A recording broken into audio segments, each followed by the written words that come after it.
Good morning, student. Myself, Mr. Sanjay Kumar, and today I am explaining about industrial electronics and control.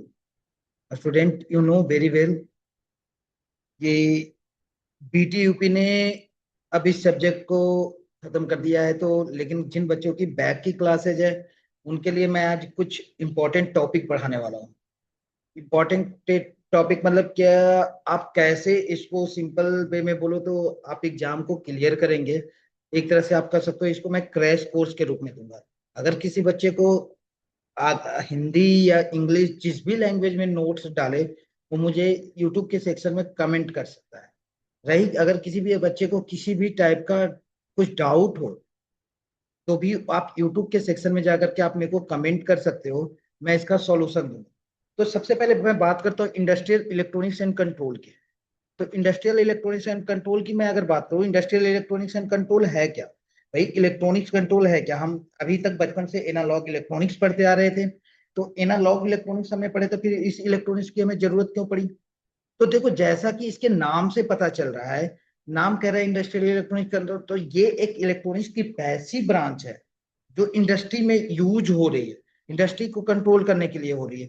अब मैं आपको एक simple सी बात बताऊं, इसमें आपने इन इलेक्ट्रॉनिक्स का तीन पार्ट पढ़ा होगा: एनालॉग इलेक्ट्रॉनिक्स, डिजिटल इलेक्ट्रॉनिक्स और पावर इलेक्ट्रॉनिक्स।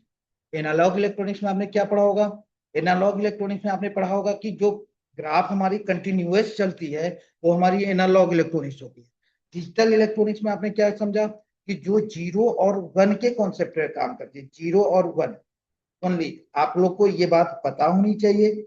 अब बात आती है कि पावर इलेक्ट्रॉनिक्स। पावर इलेक्ट्रॉनिक्स की हमें क्यों जरूरत पड़ी? पावर इलेक्ट्रॉनिक्स बेसिकली क्या काम करता है? तो पावर इलेक्ट्रॉनिक्स बेसिकली हमारी वो डिवाइस है जो कि इंडस्ट्री पर्पज से यूज में आ रही है। इंडस्ट्री पर्पज में यूज आ रही है मतलब क्या है भाई? इंडस्ट्री में किस टाइप का यूज आ रही है? तो इंडस्ट्री में जैसे हमारे पास एसी मशीन और डीसी मशीन, ये सारी मशीन से होती हैं, एसी ट्रांसफार्मर, उन सबको कंट्रोल करने के लिए अलग अलग। तो पावर इलेक्ट्रॉनिक्स में सबसे पहले हम बात करेंगे थायरिस्टर का। थायरिस्टर क्या होता है भाई? थायरिस्टर जैसे एक तरह से पावर डायोड टाइप का मटेरियल है। देखिए, आपको मैं जो अभी ये टॉपिक पढ़ाने वाला हूँ एससीआर की, आज मैं पढ़ाऊंगा एससीआर की कंस्ट्रक्शन और वर्किंग प्रिंसिपल। आप लोग स्टूडेंट इस बात को ध्यान में रखिएगा कि ये आपके एग्जाम में 100% पूछा जाता है, 100%। तो आप इसकी तैयारी कर लीजिए। इस क्वेश्चन की मैं बिल्कुल सिंपल तरीके से बताता हूं। सबसे पहले मैं बात करूंगा एससीआर का क्या नाम पड़ा। एससीआर को हम एससीआर क्यों ही बोलते भाई? क्योंकि एससीआर को हम एससीआर इसलिए बोलते हैं क्योंकि सबसे पहले बात है, इसका फुल फॉर्म होता है सिलिकॉन कंट्रोल रेक्टिफायर। इसका ये सीधा सीधा सा मतलब आप लोग समझिएगा स्टूडेंट, कि इसमें जो भी हम मटेरियल यूज करते हैं, जैसा कि आप जानते हो कि सेमीकंडक्टर मटेरियल होता है दो तरह का, जर्मेनियम और सिलिकॉन। मटेरियल तो वैसे बात भी होते हैं, लेकिन सेमीकंडक्टर इंडस्ट्री की बात करते हैं तो हम इसी की बात करते हैं। तो हमारे पास इसमें केवल सिलिकॉन मटेरियल को यूज करते हैं, ठीक है। अब सिंपल सिंपल बात है, देखिए, मैं अब इसकी कंस्ट्रक्शन की बात कर रहा हूँ। मैं इसकी कंस्ट्रक्शन की बात करूंगा। ये हमारी कंस्ट्रक्शन का डायग्राम है स्टूडेंट। आप अगर देख पा रहे होगे, यहाँ पे देखिए हमारी सिलिकॉन, ये जो हमारी है, ये एक कंस्ट्रक्शन है सिलिकॉन की। तो सिलिकॉन का आप जैसा कि देख पा रहे हो कि हमारे पास चार लेयर डिवाइस है सिलिकॉन की।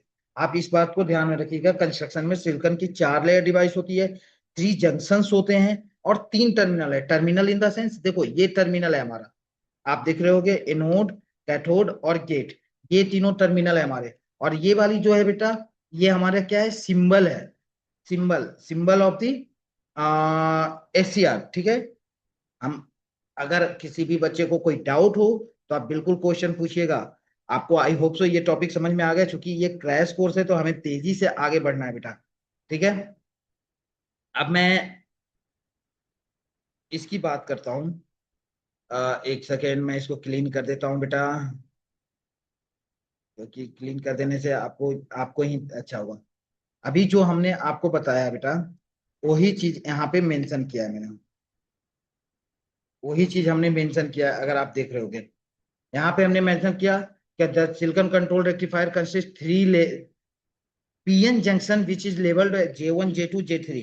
मैंने अभी बताया कि तीन हमारे पास लेयर होते हैं, 3 जंक्शन होते हैं, 4 लेयर होते हैं। एसीआर हमारा 2 टाइप का होता है बेटा, पीएनपी और एनपीएन दोनों हो सकता है, पीएनपीएन और एनपीएन एनपीएन। ठीक है।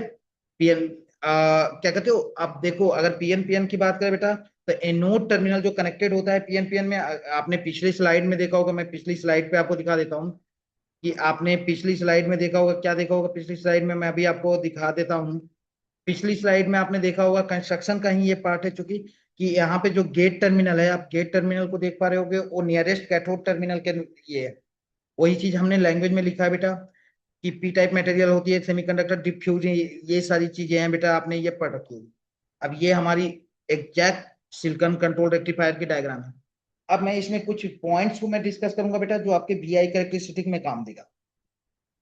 जैसे voltage current rating, break over voltage. Break over voltage क्या होता है बेटा, जहां से एसीआर हमारा ट्रिगर्ड होता है, ट्रिगर्ड मतलब टर्न होता है, टर्न ऑन होता है, वो आगे मैं बताऊंगा।